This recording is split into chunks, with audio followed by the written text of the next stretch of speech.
ओम श्री परमात्मने नमः। श्री गुरु चरण कमलेभ्यो नमः। मूकं करोति वाचालं पङ्गुं लङ्घयते गिरिं यत्कृपातमहं वन्दे परमानन्दमाधवम्। गुरुर्ब्रह्मा गुरुर्विष्णु गुरुर्देवो महेश्वर गुरुः साक्षात् परब्रह्म तस्मै श्री गुरवे नमः। अखण्डमण्डलाकारं व्याप्तं येन चराचरं तत्पदं दर्शितं येन तस्मै श्री गुरवे नमः। श्री गुरुभ्यो नमः। सूर्यादि नवग्रहेभ्यो नमः।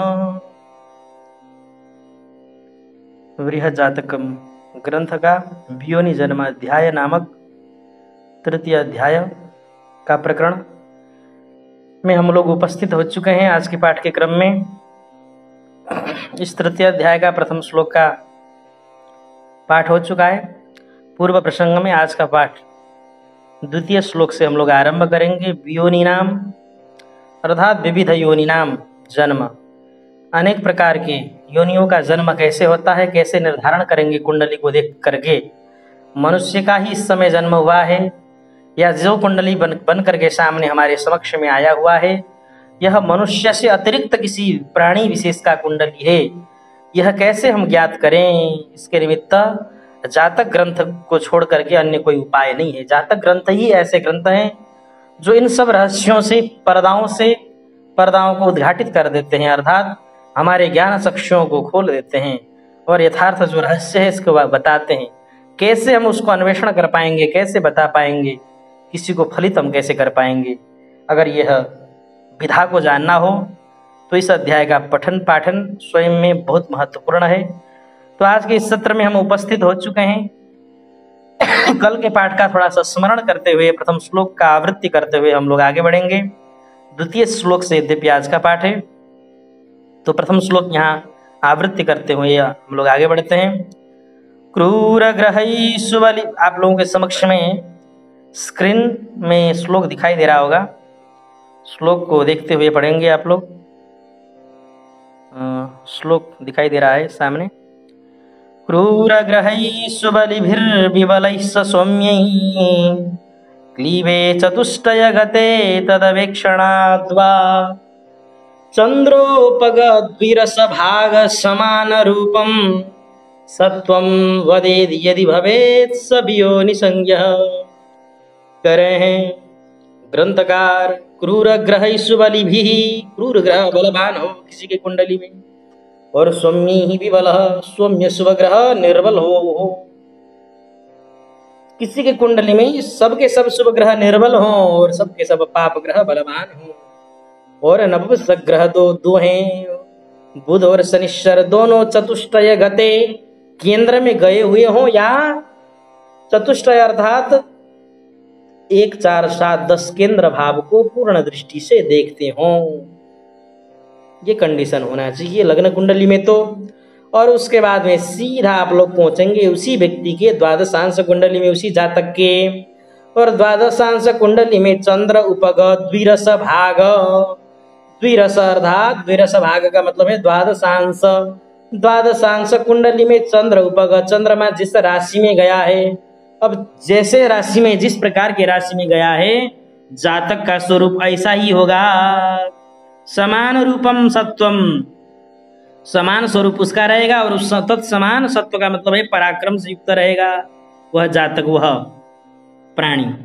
अब अगर मान लो द्वादशांश में वह नर संज्ञक राशियों में गया, तब तो भाई मनुष्य का ही जन्म है। और नर संज्ञक राशियों में भी किस प्रकार के राशि में गया है वहां देखते हुए निर्धारण करेंगे। और उसके बाद में चतुष्पाद संज्ञक में गया तो पशुओं का जन्म हो सकता है, किस प्रकार का पशु। और जलचर में गया है तो किस प्रकार का जलचर, राशि को देखते हुए निर्धारण करेंगे। कीट संज्ञक है तो वही कीड़े मकोड़े बिच्छू, मॉस्किटो मच्छर वगैरह ये सब का जन्म होता है उस समय, समझे। यदि भवेत सब योनि संज्ञः, यदि एवं भवेत तदा, यदि नर राशि को छोड़ करके अन्य राशि में हो तो वियोनि अर्थात विविध अन्य अन्य योनियों में जन्म लिया है, अन्य अन्य योनियों का जन्म हुआ इस समय, ऐसा समझना। इसी बात को आगे और स्पष्टीकरण करते हुए द्वितीय श्लोक में इसी बात को और बताते हैं, योनि जन्म और कैसे कंडीशन में हो सकता है, इस बात को और बताते हैं। वो तो हमने लग्न और द्वादशांश के बारे में विचार करके योनि जन्म का निर्धारण किया, किंतु नवांश का भी बड़ा महत्वपूर्ण योगदान है। नवांश का विचार करके भी हम लोग योनि जन्म का निर्धारण कर सकते हैं, इस बारे में यहाँ बताते हैं ग्रंथकार। द्वितीय श्लोक, आज का पाठ की ओर हम लोग आज के पाठ की ओर बढ़ते हैं, ध्यान से श्रवण करिएगा। वराह मिहिर का यह द्वितीय श्लोक, तृतीय अध्याय का द्वितीय श्लोक, बृहद जातकम ग्रंथ का। पापावलिनः स्वभागगाः पारक्ये विबलाश्च शोभनाः लग्नं च वियोनिसंज्ञकं दृष्ट्वात्रापि वियोनिमादिशेत्, दृष्ट्वात्रापि वियोनिमादिशेत्। फिर से एक बार सुन लीजिएगा इस श्लोक को।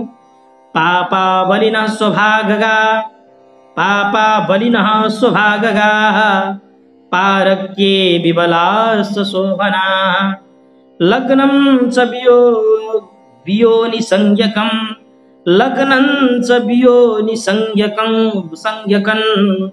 दृष्ट्वात्रापि वियोनिमादिशेत्। करें स्वभागगाः, स्वभाग में अर्थात स्वनवमांसे स्वगृहगा, इसका इतना अर्थ है, ठीक है। अत्र भाग ग्रहेण नवांशक एव ज्ञातव्य, भट्टोत्पली टीकाकार ने लिखा है, आप लोग टीका ग्रंथों को देखेंगे तो समझ में आएगा। यहाँ पर भाग का जो ग्रहण किया है वह नवांश के ग्रहण के निमित्त ही भाग शब्द से यहाँ नवांश को ही लेना है।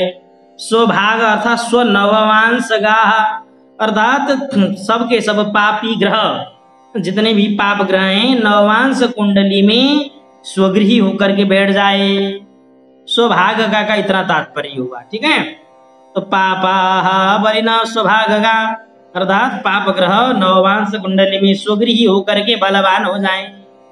और विबलाश्च शोभनाः पारक्ये, पारक्ये मतलब पूर्ववत, प्राग उक्ताः पर नवांश के है, पारक्य का मतलब है दूसरे में, परक्यस्य भावना, परकीय भावना, परकीय बोलते हैं ना, परकीय, स्वकीय नहीं परकीय, तो परकीय को ही पारक्य कहा, अर्थात दूसरे नवांश में हो। शुभ ग्रह स्वनवांश में न हो, बिल्कुल कतई एक भी न हो। एक भी अगर शुभ ग्रह स्वनवांश में हो जाएगा तो यह योग खंडित होगा, ध्यान रखना। ये जो योग है ना, अगर दो में से दो तुम जोड़ोगे तो 4 होगा, हमने पढ़ाया।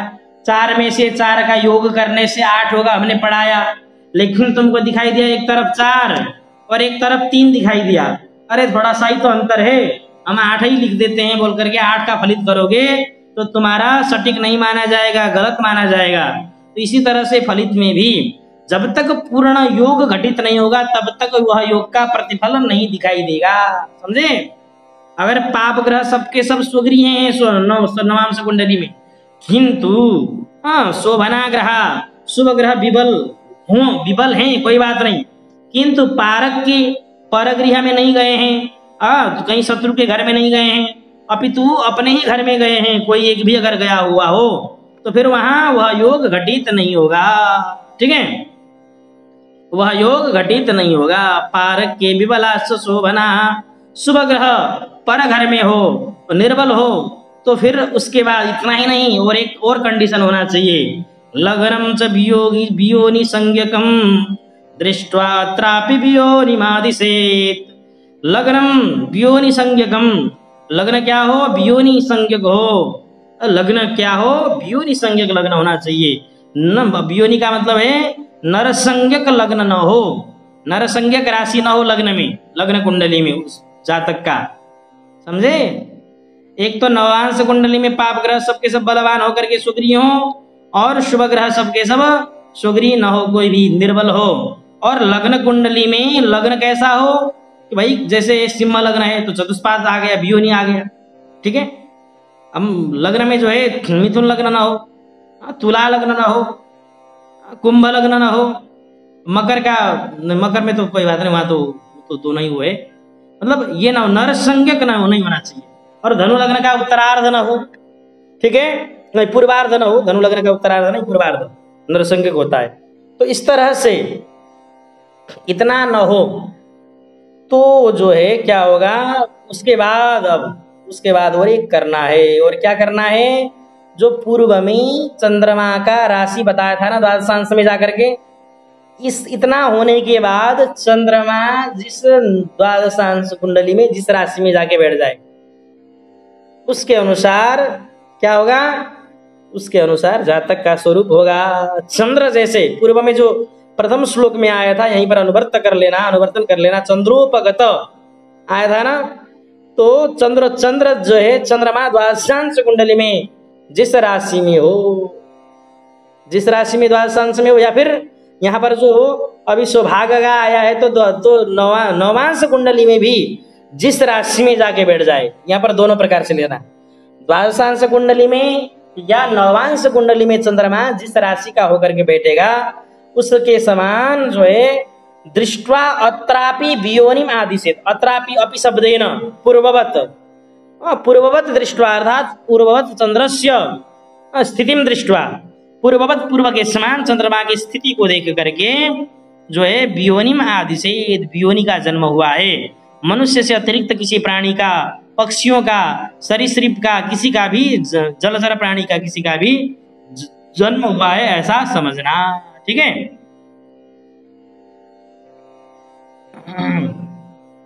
अब आगे चलते हैं,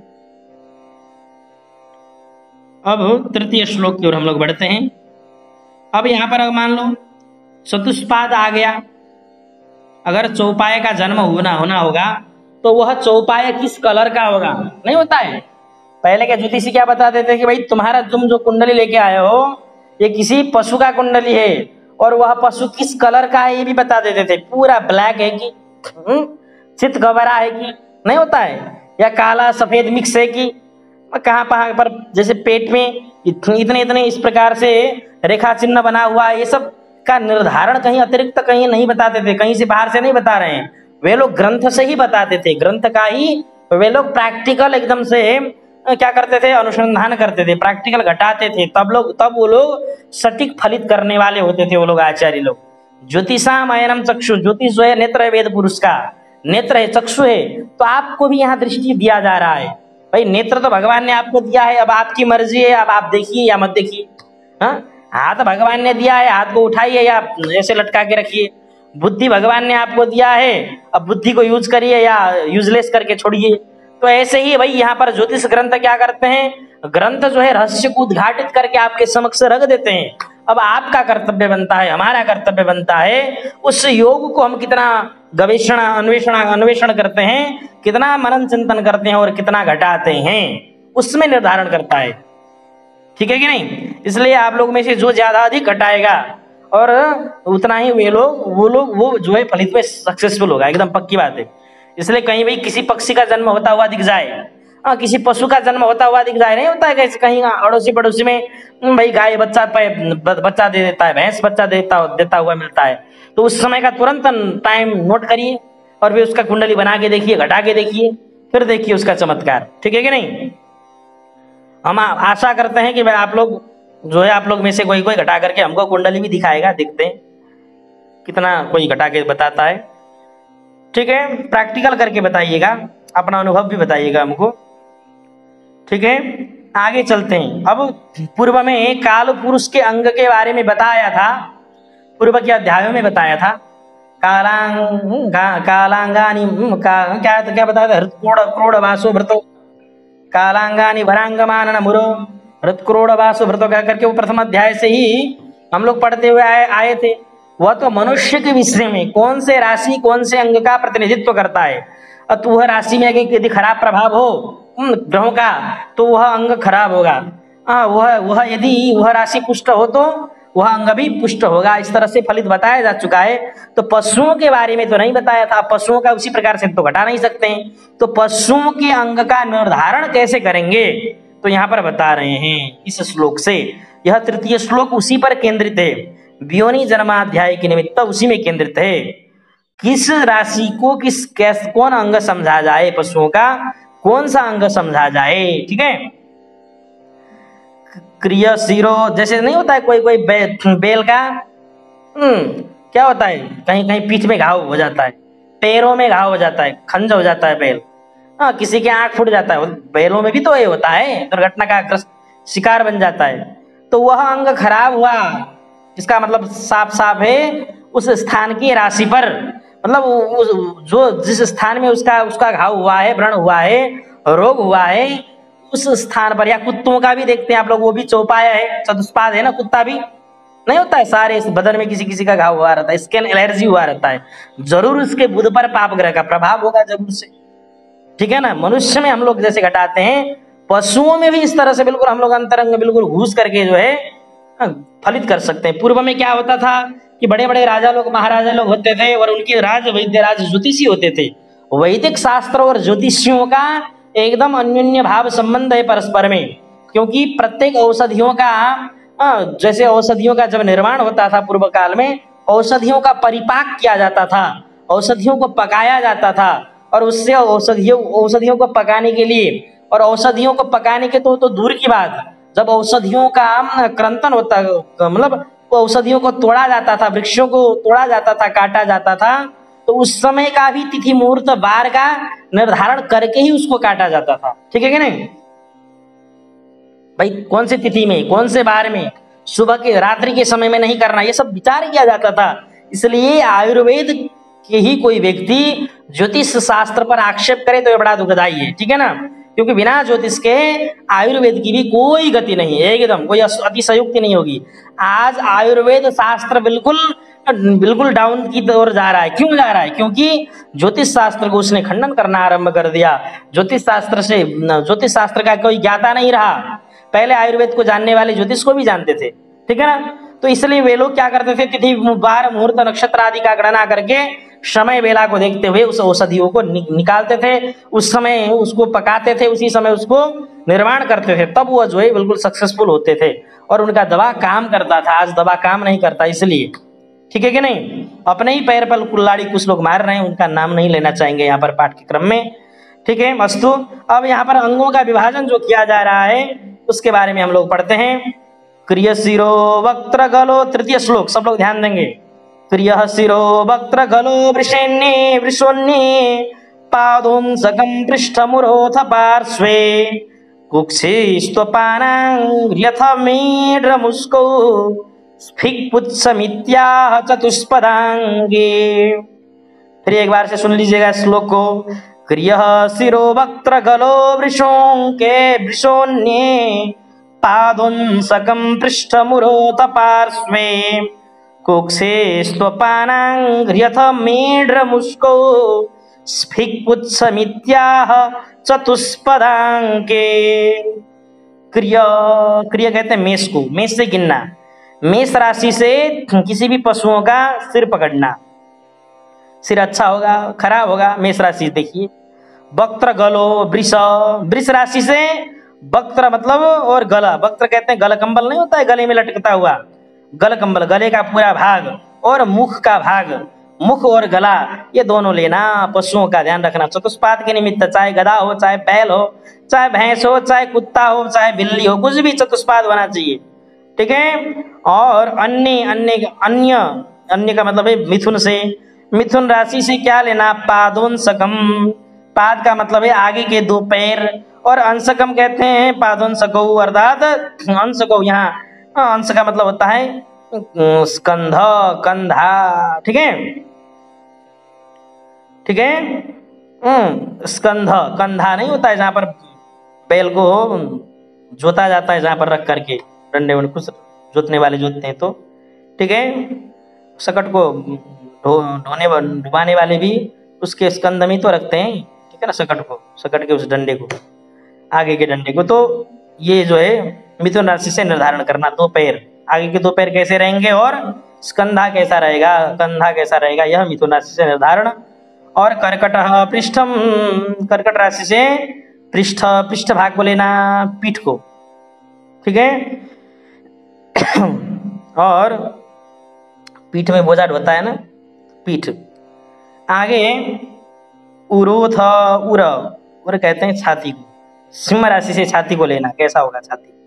और पार्श्व, दोनों पार्श्व भाग नहीं होता है, बगल बगल का भाग, बिल्कुल अगल बगल का जो भाग, दोनों आगे के पैर से जो अगल बगल का भाग होता है ऊपर का, वो अगल बगल का भाग कन्या राशि से निर्धारण करना। और कुक्षी कहते हैं पूरे पेट को, कुक्षी, ठीक है ना। पेट कैसा होगा, तुला राशि से निर्धारण करना। वृश्चिक राशि से कुक्षिस्तु अपान, अपान जहाँ पर गुदा मार गए, ठीक है ना, जहाँ से बैल गोबर ओबर करता है, सब गाय बैल जो है वो गुदा मार्ग को लेना। वृश्चिक राशि से अपान स्थान को, अपान वायु जहाँ से निकलता है उस स्थान को। और मेढ्र मुस्को द्विवचन दिया है, मेढ्र मुस्को, ठीक है। अच्छा, कुक्षी अपान, अपान तो हो गया। और अंग्री, अंग्री और आ गया ना, पैर, पिछले वाले दोनों पैर धनु राशि से लेना, पिछले पैर जो होते हैं। और मेढ्र मुस्को मकर राशि से, मकर राशि से मेढ्र और मुस्क, मेढ्र और मुस्क का तात्पर्य है ये जो है अंडकोश और लिंग भाग जो होता है, मेढ्र और मुस्क। मेढ्र कहते हैं लिंग को, और मुस्क मतलब अंडकोश, ये क्रमशः। मेढ्रम, मेढ्र लिंगम मुस्को वृषणु मकर, ऐसा टीकाकार साफ साफ लिखते हैं। मेढ्र मतलब लिंग का कैसा होगा निर्धारण, और उसका जो है वो मकर राशि से। और वृषण मतलब उसका अंडकोश कैसा होगा, उसका निर्धारण मकर राशि से करेंगे। और स्फीचौ, स्फीच कहते हैं स्फीकम, स्फीच कहते हैं वो जो पुट्ठा का भाग नहीं होता जहां से पूंछ निकलता है, ठीक है ना, उस भाग को, पुट्ठे का जो भाग होता है उसको स्फीच कहा जाता है। स्फीचौ कुंभ, कुंभ राशि से निर्धारण करेंगे। और पुच्छम, पुच्छ का भाग जो है मीन राशि से करेंगे। पुच्छ का भाग, पुच्छ से एक छोटा सा किस्सा ध्यान में आया, ध्यान आप लोग सुनिएगा ऐसे ही आनंद लेने के लिए। जब भगवान श्री रामचंद्र लंकापुरी में चढ़ाई की और जो है रावण का वध कर दिए, अब सीता से मिलने के लिए सब बानरियां जो है उत्सुक हो रही थी। क्यों भाई, हम लोग कहीं कुछ गुस्सा करके कहीं चले जाते हैं तो हमारे पतिदेव मतलब बानर जो है हमको ध्यान नहीं देते, पूछते नहीं है। लेकिन एक सीता के लिए सारे बानरी सेना को लगा दिया, और राम जो है स्वयं लगे हुए हैं, लक्ष्मण लगे हुए हैं, और जो है हजारों हजार दैत्य मर गए हैं। वो सीता कैसी होगी हम जरा देखें, कम से कम दर्शन करें। सब बानरियां जो है उतावली हो रखी थी। अब वो लोग गई अशोक वाटिका में मिलने के निमित्त, बढ़िया से मिल के आई, बातचीत की, सब कुछ बड़ा आनंद आया उन लोगों को। अब लेकिन जो है कुछ लोगों ने जो है मुंह लटका लिया। अब मुंह लटका लिया और आ गई यहाँ पर अपने अपने पतियों के समीप में। पूछा पतियों ने, भाई कैसी लगी सीता जी? सब कुछ अच्छा था मगर, कहा मगर क्या, पुच्छम बिना सर्वमिदम ही तुच्छम, पूछ नहीं था बस, और क्या, समझे? पुच्छम बिना सर्वम तुच्छम, ठीक है ना, पूछ नहीं था, बाकी तो सब कुछ ठीक था। मुंह भी सुंदर, सब सुंदर, अंग प्रत्यंग का वर्णन किया, किसी कवि ने लिखा है श्लोक, ठीक है ना। पूछ नहीं था, पूछ नहीं तो कुछ नहीं, ठीक है ना। तो यहाँ पर वानरियों को अपना पूंछ पर ज्यादा ममत्व था, बानरों को तो इसलिए उनको लगा कि भाई पूंछ में ही सर्व सौंदर्य वहां भरा हुआ है, अब पूछ नहीं तो कुछ नहीं। तो यहाँ पर कह रहे हैं वो पूंछ का प्रतिनिधित्व कौन करता है, कौन सा राशि है? तो कह रहे हैं मीन राशि। पुच्छम इत्याह, इस प्रकार से आह कहा गया है। चतुष्पदांगे, चतुष्पाद वाले जितने भी चतुष्पाद होंगे, जितने भी पशु होंगे, उन सब के अंग का निर्धारण आप लोग ऐसे करेंगे, ठीक है। आज का पाठ यहीं पर विराम करते हैं। किसी को कुछ संदेह है तो पूछ सकते हैं। श्री हरि शरणम।